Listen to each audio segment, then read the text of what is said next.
Hello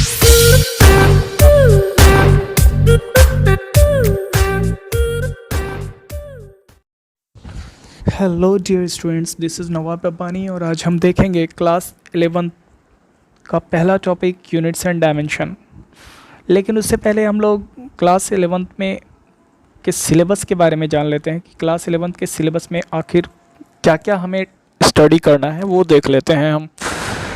तो class 11 में जो हमें बेसिकली पढ़ना है वो, अगर हम एनसीईआरटी बुक की बात करें तो एनसीईआरटी बुक के 2 वॉल्यूम्स कवर करने हैं। एनसीईआरटी 11 में अगर हम देखेंगे तो इसमें 2 वॉल्यूम्स एनसीईआरटी का कवर करना है, वॉल्यूम 1 एंड वॉल्यूम 2। वॉल्यूम 1 में क्या क्या कवर करना है हमें वो जान लेते हैं। सबसे पहले वॉल्यूम 1 में हमें जो कवर करना है, वॉल्यूम 1 में हमें जो कवर करना है वो है यूनिट्स एंड मेज़रमेंट कवर करना है सबसे पहले,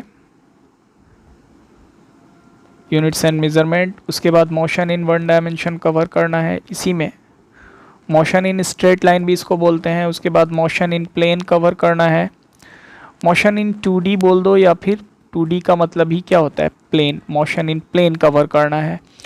एंड देन हमें Newton's law of motion cover करना है, Newton's laws of motion cover करना है वॉल्यूम 1 में। फिर से वर्क एनर्जी पावर कवर करना है। उसके बाद टोटल कितना टॉपिक्स हो गया, ये 2, 4 और 1, 5। और जो हमें कवर करना है वो 6 नंबर में रोटेशनल मैकेनिक्स कवर करना है। रोटेशनल मैकेनिक्स बहुत ही लंबा सा चैप्टर है जिसमें आपको क्या क्या पढ़ना पड़ेगा। सेंटर ऑफ मास भी इसमें हमने पढ़ना है, मोमेंट ऑफ इनर्शिया भी इसी में जानेंगे और फिर रोटेशनल डायनेमिक्स जानेंगे इसमें हम लोग। ओके, इसमें हम लोग रोटेशनल डायनेमिक्स जानेंगे। और उसके बाद जो लास्ट चैप्टर पढ़ना है वॉल्यूम 1 में वो ग्रेविटेशन। ठीक है, तो बेसिकली जो वॉल्यूम 1 में आपको बेसिकली ये जो चैप्टर्स हैं उसको कंबाइंडली अगर बोलेंगे तो क्या बोलेंगे, मैकेनिक्स। तो वॉल्यूम 1 में आपको ओवरऑल जो पढ़ना है वो मैकेनिक्स पढ़ना है। फिजिक्स का कौन सा part, mechanics part first volume में आपको पढ़ना है। सेकेंड वॉल्यूम में जो वॉल्यूम 2 में जो क्या क्या पढ़ना है वो देख लेते हैं। पहला टॉपिक है वॉल्यूम 2 का some basic properties of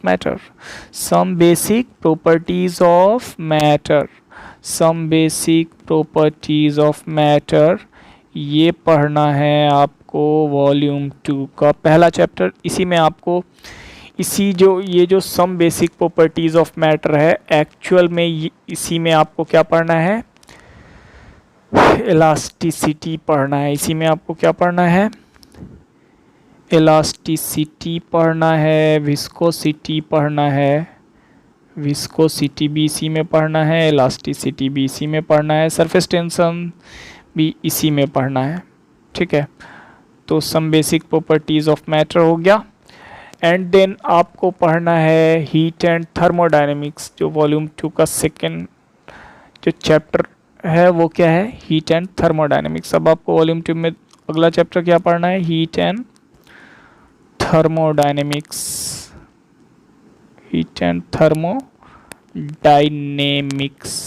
thermodynamics पढ़ना है। And then kinetic theory of gases पढ़ना है, kinetic theory of gases,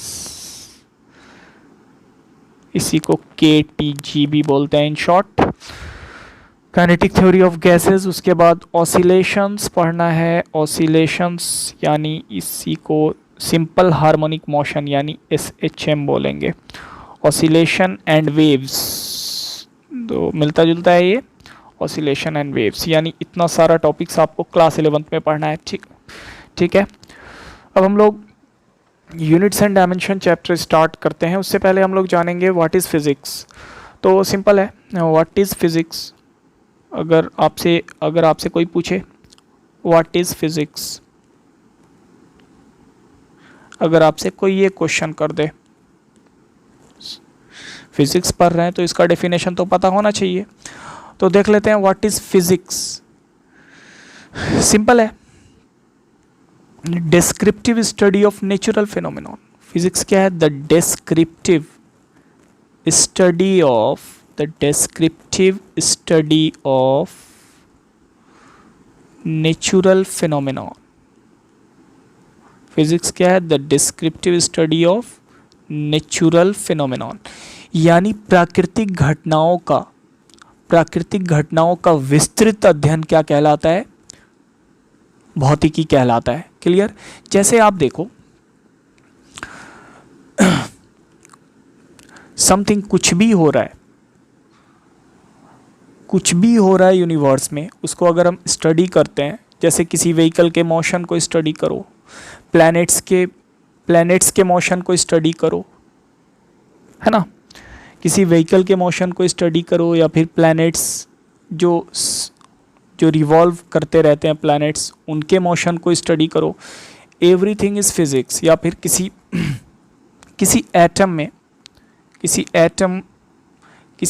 atom के ऑर्बिट में इलेक्ट्रॉन के मोशन को स्टडी करो।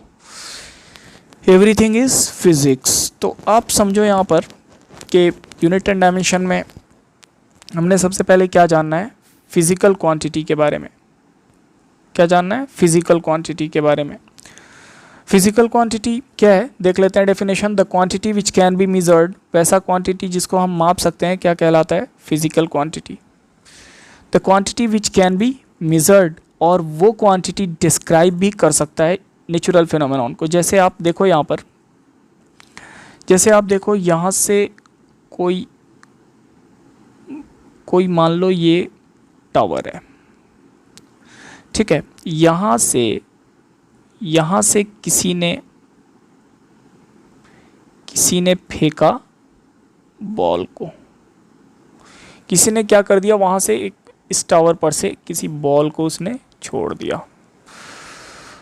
अब बोलेगा कि 1 सेकेंड में, अब आपसे क्वेश्चन पूछ ले कोई कि 1 सेकेंड में कितना नीचे जाएगा, 1 सेकेंड में कितना डिस्टेंस या कितना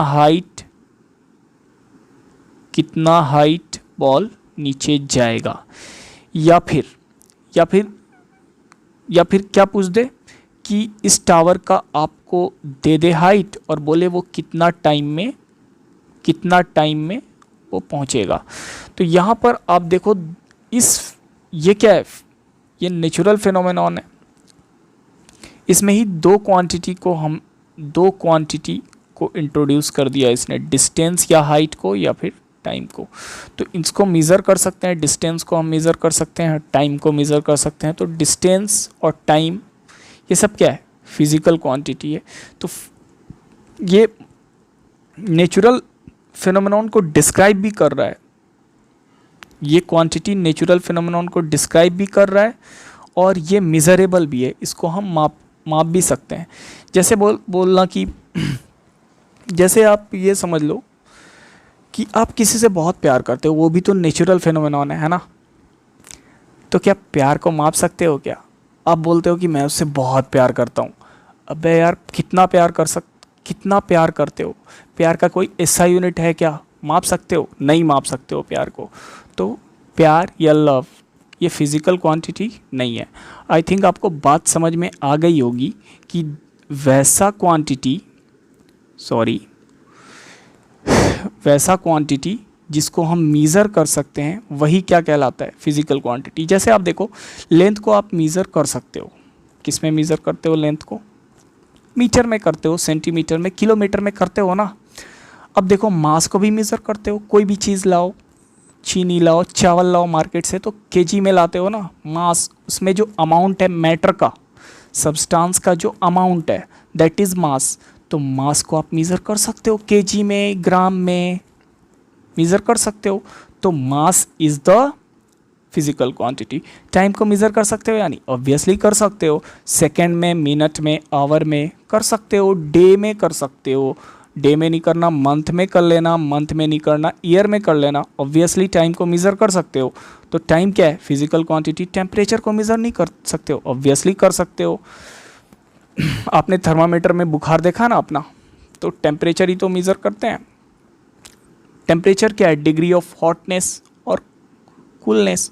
तो टेम्परेचर वही है, आप मेज़र कर सकते हो उसको। केल्विन में मेज़र कर सकते हो, डिग्री सेल्सियस में मेज़र कर सकते हो, या फिर फ़ारेनहाइट में मेज़र कर सकते हो। स्पीड को आप ये बोल सकते हो मीटर पर सेकंड में मेज़र करते हैं, स्पीड को किलोमीटर पर आवर या मीटर पर सेकंड में, फोर्स को न्यूटन में मेज़र कर सकते हैं, उसी तरह वर्क को जूल में और एनर्जी को जूल में। तो ये सारी क्वांटिटीज़ इनको हम मेज़र कर सकते हैं। That is why it is called physical quantity. Anything which can be measured is known as physical quantity. I think बात आपको समझ में आ गई होगी। अब हम लोग देखते हैं फिजिकल क्वांटिटी का टाइप। फिजिकल क्वांटिटी कितने टाइप का होता है? फिजिकल क्वांटिटी 2 टाइप का होता है। सबसे पहले तो फंडामेंटल क्वांटिटी और दूसरा डिराइव्ड क्वांटिटी। तो सबसे पहले समझते हैं हम लोग फंडामेंटल क्वांटिटी। फंडामेंटल क्वांटिटी क्या? फंडामेंटल का मतलब ही बेसिक होता है। बेसिक किसी पे डिपेंड नहीं करता, वो तो खुद बेस होता है। बेसिक किसी पे डिपेंड करता है क्या? ऑब्वियसली नहीं। बेसिक का मतलब वो तो खुद बेस है, उस पर सब डिपेंड करेंगे, वो किसी पे डिपेंड नहीं करेगा। तो फंडामेंटल क्वांटिटी है क्या? It is the set of basic quantities from which every other quantities can be generated या फॉर्म्ड। तो सिंपल सी बात है, ये लिखा ही हुआ है यहाँ पर। It is the set of, set का मतलब होता है कलेक्शन। ये कलेक्शन है बेसिक क्वांटिटीज़ का, जिससे कि और भी बहुत सारे क्वांटिटीज़ को हम बना सकते हैं, जनरेट कर सकते हैं। क्लियर? या फिर आप दूसरा डेफिनेशन भी देख लो। जो बात हमने बोला, जो बेसिक होता है उस पर सब डिपेंड करता है। ऑब्वियसली जो बेसिक होगा उस पर सब डिपेंड करेगा, वो किसी पे डिपेंड नहीं करेगा। तो यही बात तो हमने और करके दूसरे डेफिनेशन में लिखा है यहाँ पर। The quantity which is independent is known as fundamental quantity. वैसा क्वांटिटी जो इंडिपेंडेंट है, वो किसी पे डिपेंड नहीं कर रहा है, that is called fundamental quantity. और फंडामेंटल क्वांटिटी का कितने टाइप का होता है? There are 7 types of fundamental quantities. There are 7 types of fundamental quantities. जो क्या क्या है वो ये हैं।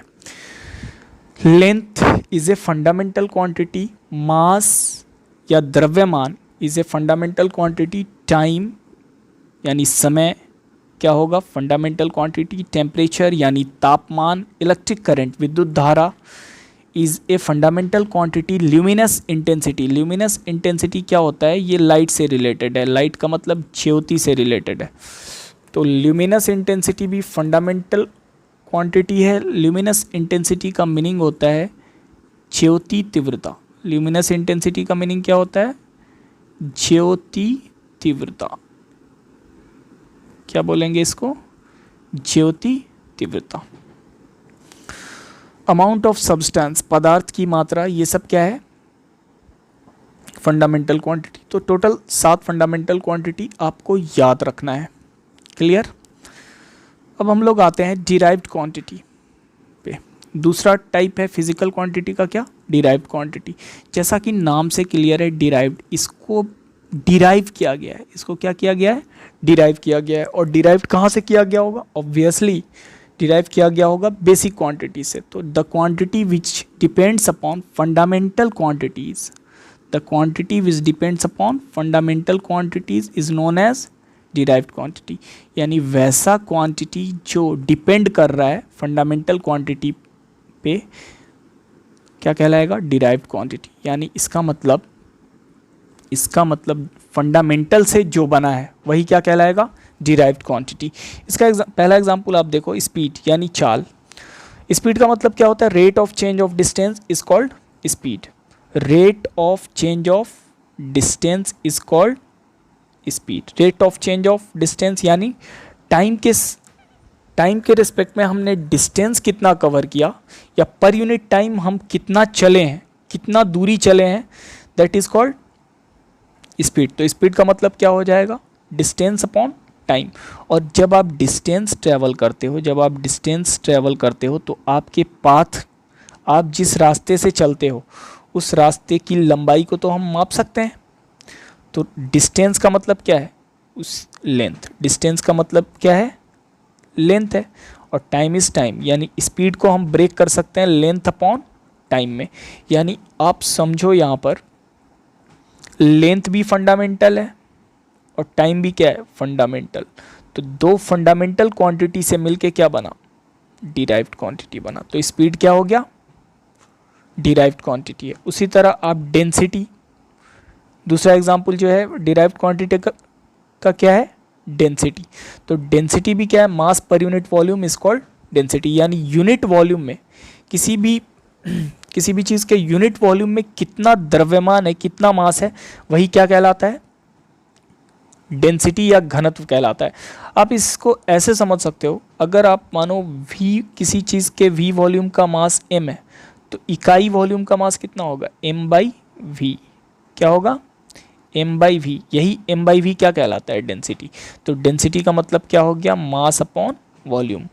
क्या देख रहे थे, डेंसिटी। डेंसिटी का मतलब होता है मास पर यूनिट वॉल्यूम, यानी डेंसिटी का जो फॉर्मूला आया वो क्या आया, मास अपॉन वॉल्यूम। मास को तो हम सिंपल मास लिखेंगे, लेकिन वॉल्यूम का फॉर्मूला भी क्या होता है, length into breadth into height. Length का मतलब तो लेंथ होता है, लेकिन ब्रेथ को भी हम लेंथ बोलेंगे और हाइट को भी क्या बोलेंगे, लेंथ बोलेंगे। यानी आप कोई भी चीज़ अगर रेक्टेंगुलर शेप का लाते हो और बोलते हो आप जैसे कि ये रेक्टेंगल है, इसका जो लेंथ है 1 मीटर है और इसका जो ब्रेथ है वो 1/2 मीटर है। अगर आप ऐसे बोलते हो तो 1 मीटर इज़ ए लेंथ, लेकिन 1/2 मीटर जो ब्रेथ है वो भी तो लेंथ है ना, वो भी कितना लेंथ है, वो 1/2 मीटर लेंथ है। उसी तरह अगर आप बोलना कि कोई टेबल 1 मीटर ऊंचा है, तो अर्थ से उस टेबल का जो सरफेस होगा वहाँ तक आप मेज़र करना तो 1 मीटर होगा, यानी वो भी तो क्या है, लेंथ है ऑब्वियसली। तो यहाँ पर लेंथ, ब्रेथ और हाइट तीनों क्या है, एक्चुअल में लेंथ ही है। तो मास को तो मास आप लिखना, लेकिन लेंथ पे कितना पावर आ गया है, 3। लेंथ इंटू लेंथ यानी लेंथ पे पावर 3। ओवरऑल जो डेंसिटी जो ब्रेक हुआ वो मास और लेंथ में ही ब्रेक हो पाया, यानी डेंसिटी डिपेंड कर रहा है मास और लेंथ पे। मास और लेंथ फंडामेंटल है, ये कैसा क्वांटिटी है, फंडामेंटल क्वांटिटी है। इसलिए जो फंडामेंटल क्वांटिटी से बनता है वो क्या कहलाता है, डिराइव्ड क्वांटिटी। आई थिंक बात आपको समझ में आ गई होगी। अब हम लोग देखते हैं कि मेज़रमेंट का कितना सिस्टम होता है। सिस्टम्स ऑफ मेज़रमेंट पे आते हैं। सिस्टम ऑफ मेज़रमेंट्स में सबसे पहले जो पहला सिस्टम है वो FPS सिस्टम। FPS सिस्टम का मतलब होता है फुट पाउंड सेकेंड सिस्टम, यानी इस सिस्टम में लेंथ को फुट में मापा जाता है, फुट का सिंबल FT, इट्स ओके। अब मास को पाउंड में मापा जाता है, पाउंड का सिंबल LB। लेकिन आप बोल रहे हैं LB कैसे, पाउंड और LB कुछ अटपटा सा लग रहा है, ऑब्वियसली अटपटा सा लग रहा है, लेकिन मास को जो मेज़र करते हैं पाउंड में FPS सिस्टम में, उसका जो सिंबल होता है LB। वो LB आया कहाँ से, वो लैटिन वर्ड लिब्रा से आया। ये LB कहाँ से आया, वो लैटिन वर्ड लिब्रा से आया, लिब्रा से आया, ठीक है। अब आप बोलना अब ये जो वर्ड लिब्रा आया है वो लैटिन वर्ड है और ये खुद शॉर्ट फॉर्म है किसका, लिब्रा पोंडो का, लिब्रा पोंडो, सॉरी। ये जो लिब्रा वर्ड आया है वो किसका शॉर्ट फॉर्म है, लैटिन वर्ड लिब्रा पोंडो, इससे आया है। इसलिए पाउंड का सिंबल LB होता है। टाइम को इस सिस्टम में किस में मेज़र किया जाता है, सेकंड में, और सेकंड का सिंबल जो होता है वो स्मॉल s होता है, ये आपको याद रखना है। तो सिस्टम ऑफ मेजरमेंट्स में पहला सिस्टम क्या था, FPS सिस्टम, जो आपको समझ में आ गया है। इस सिस्टम में लेंथ को फुट में, मास को पाउंड में और टाइम को सेकंड में मेज़र किया जाता है। उसी तरह दूसरा सिस्टम ऑफ मेज़रमेंट है CGS सिस्टम। CGS सिस्टम में का जो फुल फॉर्म होगा सेंटीमीटर ग्राम सेकंड सिस्टम। जैसा कि नाम से क्लियर है, इस सिस्टम में लेंथ को सेंटीमीटर में मेज़र किया जाता है और सेंटीमीटर का जो सिंबल होगा स्मॉल c स्मॉल m। इस सिस्टम में मास को ग्राम में मेज़र किया जाता है और ग्राम का सिंबल स्मॉल g होता है। और टाइम को इस सिस्टम में भी मेज़र किया जाता है सेकंड में और सेकंड का सिंबल जो होगा स्मॉल s। अब अगले सिस्टम ऑफ मेज़रमेंट पे आते हैं। अगला सिस्टम ऑफ मेज़रमेंट क्या है, MKS सिस्टम। MKS सिस्टम का मतलब क्या होता है, मीटर किलोग्राम सेकंड सिस्टम, यानी लेंथ को इस सिस्टम में किस में मेज़र किया जाता है, मीटर में, और मीटर का सिंबल स्मॉल m। मास को इस सिस्टम में किस में मेज़र किया जाता है, किलोग्राम में, और किलोग्राम का जो सिंबल होता है स्मॉल k स्मॉल g। और इस सिस्टम में भी टाइम को किस में मेज़र किया जाता है, सेकंड में, और सेकंड का सिंबल स्मॉल s। अब इतना सारा सिस्टम तो हमने पढ़ लिया। कितना सिस्टम ऑफ मेज़रमेंट पढ़ा, सबसे पहले हमने पढ़ा है FPS सिस्टम, उसके बाद हमने जाना CGS सिस्टम, उसके बाद हमने जाना MKS सिस्टम, इतने सारे सिस्टम ऑफ मेज़रमेंट तो थे पहले हर जगह, यानी डिफरेंट डिफरेंट कंट्रीज़ में ये थे, लेकिन कोई एक ऐसा सिस्टम नहीं था जिसको इंटरनेशनली वैलिड माना जाता। इसलिए एक सिस्टम आया जिसका नाम है SI सिस्टम, जो क्या है, इंटरनेशनल सिस्टम। SI सिस्टम और MKS सिस्टम कुछ एक जैसा लगता है आपको। SI सिस्टम में भी लेंथ को किस में मेज़र करते हैं, SI सिस्टम में भी लेंथ को किस में मेज़र करते हैं, मीटर में मेज़र करते हैं। मास को किस में मेज़र करते हैं, किलोग्राम में मेज़र करते हैं। और टाइम को किस में मेज़र करते हैं, सेकंड में मेज़र करते हैं। तो ये सारा सिस्टम ऑफ मेज़रमेंट था। टोटल कितना टाइप का था, 4 टाइप का। ये जो MKS सिस्टम है वो एक्चुअल में वही सिस्टम क्या हो गया, SI सिस्टम है। वही सिस्टम इंटरनेशनली वैलिड है, उसी को क्या बोलते हैं, SI सिस्टम। क्लियर? आई थिंक बात आपको समझ में आ गई होगी। अब हमने जानना है कि यूनिट्स क्या होता है, यूनिट्स का डेफिनेशन जानना है कि आखिर यूनिट्स किसको बोलते हैं।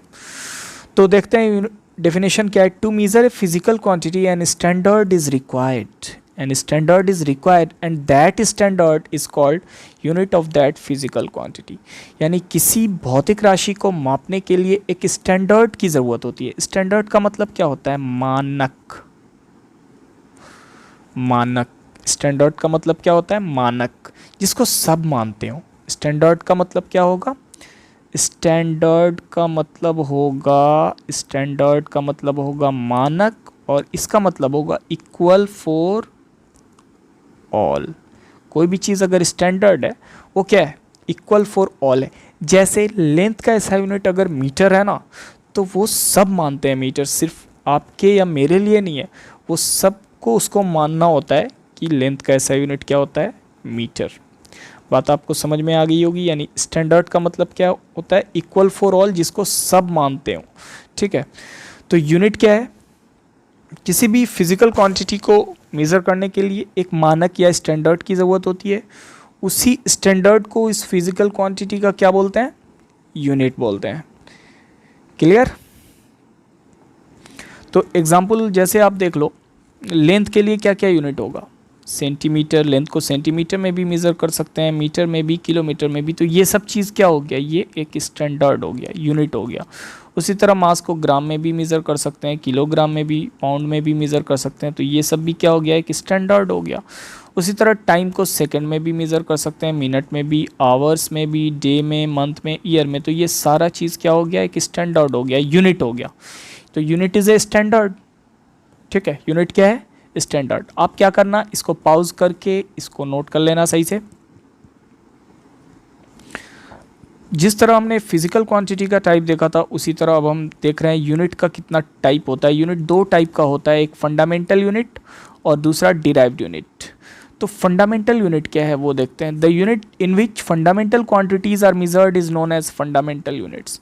वैसा यूनिट जिसमें फंडामेंटल क्वांटिटीज जो 7 होता है ना, 7 फंडामेंटल क्वांटिटीज को जिस यूनिट में मेज़र किया जाएगा वही क्या कहलाएगा, फंडामेंटल यूनिट। और फंडामेंटल क्वांटिटी का डेफिनेशन तो आपको याद है, the quantity which is independent. वैसा क्वांटिटी जो इंडिपेंडेंट होता है, जो किसी पे डिपेंड नहीं करता है। बाकी जो अदर होंगे वो फंडामेंटल पे डिपेंड कर सकते हैं, लेकिन फंडामेंटल किसी पे डिपेंड नहीं करता है। तो वैसा क्वांटिटी जो इंडिपेंडेंट होता है, फंडामेंटल क्वांटिटी होता है। तो उसी तरह वैसा यूनिट जो इंडिपेंडेंट होगा वो क्या कहलाएगा। और करके हमने यहाँ पे वही चीज़ लिखा है, the unit which is independent, the unit which are independent is known as fundamental unit.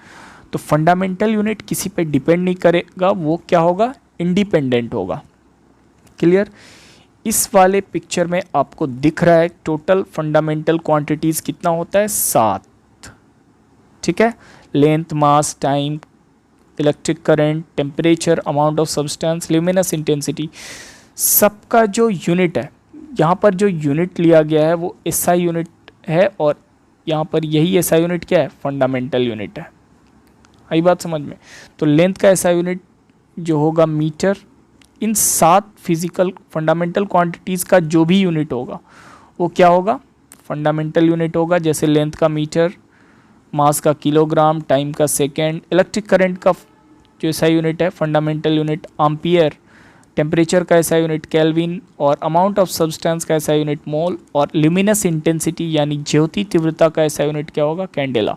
सबका सिंबल भी दिया गया, लेंथ का एसआई यूनिट मीटर, और मीटर का सिंबल स्मॉल एम, किलोग्राम का जो सिंबल है स्मॉल के स्मॉल जी, सेकंड का जो सिंबल है स्मॉल एस, एम्पियर का जो सिंबल है वो कैपिटल ए, केल्विन का जो सिंबल है वो कैपिटल के है, मोल को MOL लिखेंगे सिंबल में भी, और कैंडेला का जो सिंबल है स्मॉल सी स्मॉल डी।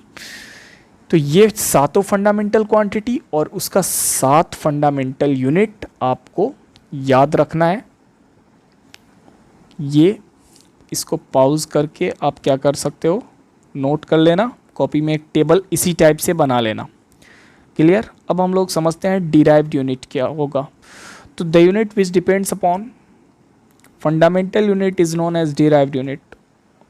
तो वैसा यूनिट जो फंडामेंटल यूनिट पे डिपेंड करेगा क्या कहलाएगा, डिराइव्ड यूनिट। जैसे आप देखो फंडामेंटल क्वांटिटी क्या था, स्पीड। स्पीड खुद किस पे डिपेंड करता था, लेंथ और टाइम पे। तो आप इसका यूनिट भी लिख सकते हो, ऊपर में लेंथ तो मीटर, टाइम के लिए सेकेंड। तो जो स्पीड का एसआई यूनिट जो हुआ वो क्या हो गया, मीटर पर सेकेंड। आपको दिख रहा है मीटर और सेकेंड, ये मीटर पर सेकेंड किस पे डिपेंड कर रहा है, मीटर और सेकेंड, दो फंडामेंटल पे, इसलिए ये क्या हो गया, डिराइव्ड। उसी तरह सीजीएस यूनिट में अगर आप इसका यूनिट देखोगे तो लेंथ का सीजीएस यूनिट सेंटीमीटर, टाइम का सेकंड, तो सेंटीमीटर पर सेकंड भी क्या हो गया, डिराइव्ड यूनिट। तो यहाँ पर एसआई और सीजीएस दोनों में हमने जो यूनिट देखा वो डिराइव्ड यूनिट देख लिया। उसी तरह डेंसिटी क्या था, डेंसिटी जो था उसी तरह डेंसिटी भी क्या था, डिराइव्ड क्वांटिटी था, जो किस पे डिपेंड करता था, मास और लेंथ पे डिपेंड करता था। तो मास के लिए आप केजी लिखना, और लेंथ पे क्यूब है तो लेंथ पे क्यूब का मतलब मीटर क्यूब, तो केजी पर मीटर क्यूब, इसको क्या पढ़ना, केजी पर मीटर क्यूब। केजी पर मीटर क्यूब क्या हो गया, डिराइव्ड यूनिट हो गया किसमें, एसआई यूनिट में। उसी तरह सीजीएस यूनिट में भी आप डिराइव्ड लिख सकते हो, मास के लिए ग्राम और लेंथ के लिए सेंटीमीटर, तो ग्राम पर सेंटीमीटर क्यूब भी क्या हो गया, डिराइव्ड यूनिट हो गया। आई थिंक बात आपको समझ में आ गई होगी। अब हम लोग जानते हैं व्हाट इज डायमेंशन। डायमेंशन क्या होता है, डायमेंशन को समझेंगे। It is the representation of A physical quantity in terms of fundamental quantities. किसी भी फिजिकल क्वांटिटी को फंडामेंटल क्वांटिटी के टर्म में अगर हम रिप्रेजेंट करेंगे तो वही क्या कहलाएगा, उस फिजिकल क्वांटिटी का डायमेंशन कहलाएगा। तो डायमेंशन क्या है, एक रिप्रेजेंटेशन है, यानी रिप्रेजेंट करने का मतलब हुआ हमने किसी फिजिकल क्वांटिटी को दिखाया है, किसके पदों में, terms, in terms of fundamental quantities, आधारभूत राशियों के पदों में हमने किसी भौतिक राशि को निरूपित किया है, वही निरूपण क्या कहलाएगा, डायमेंशन कहलाएगा। तो जनरली होगा क्या, किसी भी फिजिकल क्वांटिटी को अगर हम रिप्रेजेंट करेंगे तो जनरली किस में कर सकते हैं, generally basic quantities like mass, length और टाइम में कर सकते हैं। अब इस पे पावर कुछ भी हो सकता है, एक्स वाई जेड, और इसी को कैपिटल ब्रैकेट में क्लोज कर दो। तो किसी भी फिजिकल क्वांटिटी का इस टाइप का जो रिप्रेजेंटेशन होगा वही क्या कहलाएगा, ये जो आपको दिख रहा है वही क्या कहलाएगा, डायमेंशन कहलाएगा ऑफ दैट फिजिकल क्वांटिटी। ठीक है। अब आपको कुछ फिजिकल क्वांटिटी का डायमेंशन याद रखना है, जैसे मास का डायमेंशन आपको क्या याद रखना है, कैपिटल एम याद रखना है। मास का डायमेंशन कैपिटल एम। अगर मास का डायमेंशन लिख रहे हो आप तो मास को कैपिटल ब्रैकेट में क्लोज कर रहे हो, और इस साइड आप उसका डायमेंशन लिख रहे हो तो मास का कैपिटल एम भी लिख सकते हो, या फिर MLT के फॉर्म में भी लिख सकते हो। मास के बारे में यहाँ पर सिर्फ बात हो रही है तो मास पे पावर 1, लेंथ और टाइम के बारे में बात हो नहीं रही है, इसलिए MLT के फॉर्म में लिख रहे हो आप तो मास पे 1 देना, लेंथ पे 0, टाइम पे 0। उसी तरह लेंथ के टाइम में लेंथ का जो डायमेंशन होता है वो कैपिटल L होता है, और इसको आप कैपिटल L को ऐसे भी लिख सकते हो, या फिर जब आप लेंथ की सिर्फ बात कर रहे हो तो मास और टाइम की तो बात हो ही नहीं रही है, इसलिए मास पे 0, लेंथ पे 1, टाइम पे 0। उसी तरह अगर टाइम का डायमेंशन लिखते हो तो क्या लिखना, टाइम को कैपिटल ब्रैकेट में क्लोज करना। ठीक है। तो ये टाइम का डायमेंशन क्या होगा, कैपिटल टी होगा। ये सब आपको स्टैंडर्ड है, ये सब याद रखना है। तो इसको आप एम के फॉर्म में भी लिख सकते हो। जब आप सिर्फ टाइम की बात कर रहे हो तो मास और लेंथ की तो बात हो नहीं रही है, तो मास पे 0, लेंथ पे 0, टाइम पे क्या कर देना 1। तो ये हो जाएगा डायमेंशन टाइम का। इसको आपको क्या करना है, पॉज करके इस चीज़ को नोट कर लेना है। तो मास, लेंथ और टाइम का डायमेंशन तो ये हो गया। टेम्परेचर का डायमेंशन या तो थीटा होता है या केल्विन वाला कैपिटल के होगा। तो टेम्परेचर का डायमेंशन भी आपको याद रखना है। उसी तरह अगर आपको हम बोलें कि स्पीड का डायमेंशन लिखें, उसी तरह अगर हमने आपको क्या बोला कि स्पीड का डायमेंशन लिखो, तो स्पीड का आपको पता है क्या होता है, डिस्टेंस अपॉन टाइम। स्पीड का मतलब क्या होता है, डिस्टेंस अपॉन टाइम। और डिस्टेंस को आप क्या लिख सकते हो, डिस्टेंस का मतलब कोई भी डिस्टेंस ट्रेवल करना तो उस रास्ते में क्या होगी, लंबाई होगी। तो डिस्टेंस को किस चीज़ में लिख सकते हो, लेंथ में, और टाइम को टाइम में। तो स्पीड का जो डायमेंशन अगर आपको लिखना है तो स्पीड लिख के आप स्पीड को कैपिटल ब्रैकेट में क्लोज कर दो। लेंथ का जो डायमेंशन क्या याद कराया, एल, और टाइम का कैपिटल टी। तो लेंथ का डायमेंशन क्या हो गया, एल टी माइनस 1। या फिर एम एल टी के फॉर्म में लिखना चाहते हो तो स्पीड मास पे डिपेंड नहीं कर रहा है, तो या तो आप ऐसे लिखो या फिर इसी चीज़ को आप मास पे 0, लेंथ पे 1, टाइम पे -1 ऐसे भी लिख सकते हो। तो स्पीड का डायमेंशन जो आपको आ गया, कितना आ गया स्पीड का डायमेंशन, मास में 1, स्पीड का जो डायमेंशन आ गया वो क्या आ गया, मास में 0, लेंथ में 1, टाइम में -1, यानी LT -1।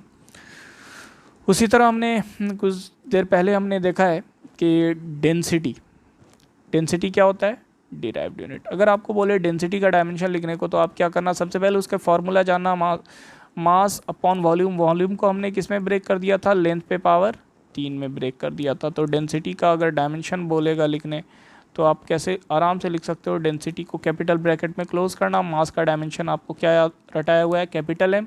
लेंथ का डायमेंशन कैपिटल L पे पावर 3। तो ये क्या हो गया, ML -3। टाइम की बात नहीं हो रही है, इसलिए अगर टाइम भी ऐड करना चाहते हो तो टाइम तो ऐड कर सकते हो, लेकिन टाइम पे पावर 0 होगा।